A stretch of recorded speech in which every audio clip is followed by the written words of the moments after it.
And today I'm going to showcase my last project for this class, and this is the war game, the game that involves cards, the PC, and the user.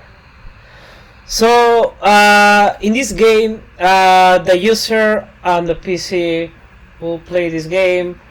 Each one will get 25 cards, but first the program will shuffle it, we'll split it, we'll mix it around in order to have a mixed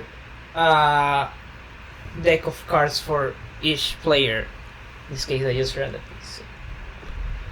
So why did I showcase this project? Because this project, I think I used a lot of my creativity.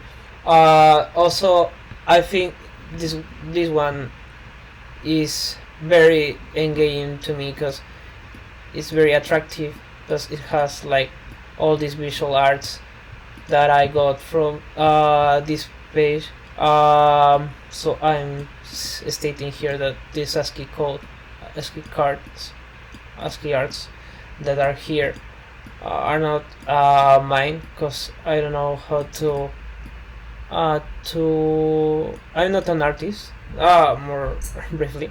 So I try to decorate it as much as possible to make it beautiful for the eyes of the users.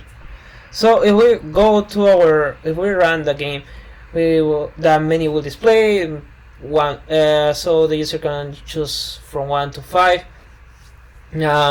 He can play, display scores, display cards, win percentage, and quit. So we want to play, so we play.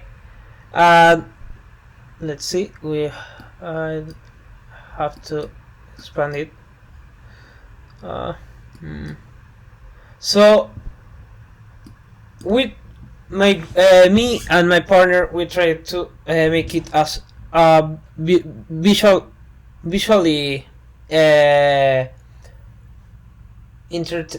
as entertaining and visually attractive for the user. So the user cards, they are saying that the user cards, like our cards, are 26 in total. These were your first 3 cards. Oh, let's see, I had an 8 and a 5 and a 6 as my first cards, and the computer had a 13, a 6, and a 1. Oh, and then the battle began. And inside the program, all the calculations are done. Then the winner is display. The user wins the game. Write your initials. In this case, my name is Brian Tineo, so my initials will be BT. Oh, I got a cup. The computer has a sad face. So from that, we can see that it's very visually interesting for a user. I don't know why it's showing like that. Okay. We put a lot of effort in this game. So for any employer, I would like to say that I am willing to learn like anything, how your company implements the use of Python in the office. Like, let's say they use Python to, I don't know, send satellites to the space, or I don't know, to program robots. So if I can see like how the others implement it in their workplace, I think I can do it, because if I could implement this game, that, so briefly I can say that this project that they gave me, they only gave me a description. They don't give me nothing visually. I had to get in my mind a vision of how this will be displayed. Because in the sample runs we didn't even got a sample run, so we had to visually imagine how the program will be. So for a prospective employer, I will say that I can use my imagination in order to portray it in my programs. So anything that I can get to imagine, I can portray it in a code.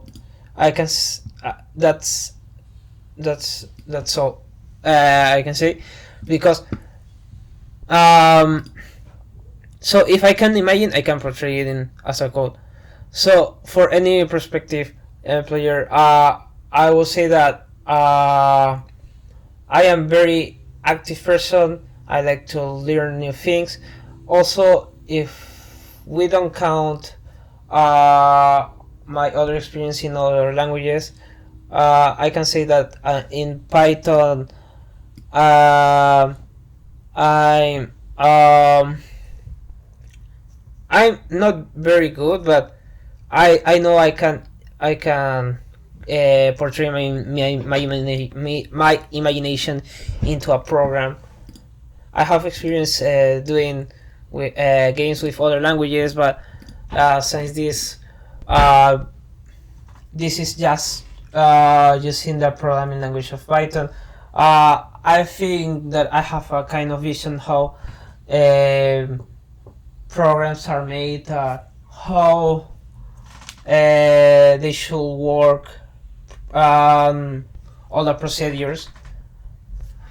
Like this program is very simple, so a perspective will not uh, get as much as attention, but I can say that uh, I can um, I can do any code that they ask me to do.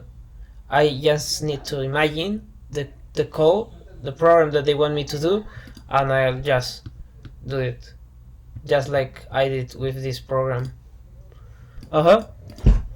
All this program, I used my imagination, so I'm confident that I can portray my imagination into into a code or into a program.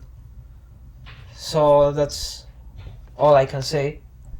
And with the hands-on experience that I had with these projects, I can say that I'm as experienced uh, in I'm enough experienced to be in order to create more complex programs. So I I'm confident that I can create better programs than this one.